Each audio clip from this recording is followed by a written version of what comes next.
ये आपकी रीडिंग आज के लिए। आपके कार्ड्स हैं the hangman and high priestess. कोई एक चीज है जिसमें मूवमेंट नहीं हो रहा है, प्रोग्रेस नहीं हो रहा है और आप उसको लेके थोड़े से चिंता में हैं। ये मनी से रिलेटेड, फाइनेंसेस से रिलेटेड कुछ हो सकता है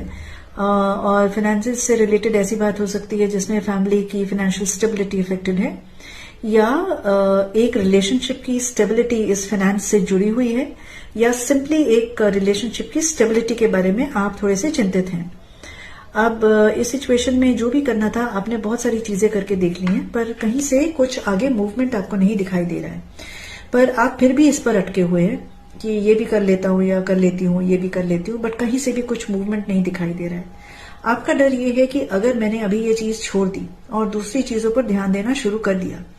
और यहाँ पर दूसरी चीजें हैं जो ज्यादा जरूरी हैं, आपको उस तरफ ध्यान देना चाहिए, पर आपकी ईगो मतलब इसी में अटकी हुई है कि इसी को करना है, इसी को करना है। तो आपका डर है कि अगर मैंने दूसरी चीजों की तरफ ध्यान देना शुरू कर दिया और इसको मैंने छोड़ दिया तो मैं दोबारा इस तरफ वापस आकर इसको सक्सेसफुली आगे नहीं ले जा पाऊंगा या नहीं ले जा पाऊंगी। इसमें हार्मनी या इसमें प्रोग्रेस या इसके ऊपर एक्शन दोबारा नहीं लिया जा सकेगा। ये आपका डर है, पर ये सिर्फ आपका डर है, ऐसा नहीं है। जब हम एक ही डायरेक्शन में बहुत कोशिश करते हैं और वहां हमें आगे कहीं भी कोई ब्रेक थ्रू नहीं मिलता है तो वो एक तरह से यूनिवर्स हमें प्रोटेक्ट कर रहा है और कह रहा है कि अभी ये छोड़ दो, क्योंकि इससे जुड़े बहुत सारे एलिमेंट्स हैं जो आपके हाथ में नहीं है, जो यूनिवर्स ही धीरे धीरे, उनकी टाइमलाइन अलग अलग है,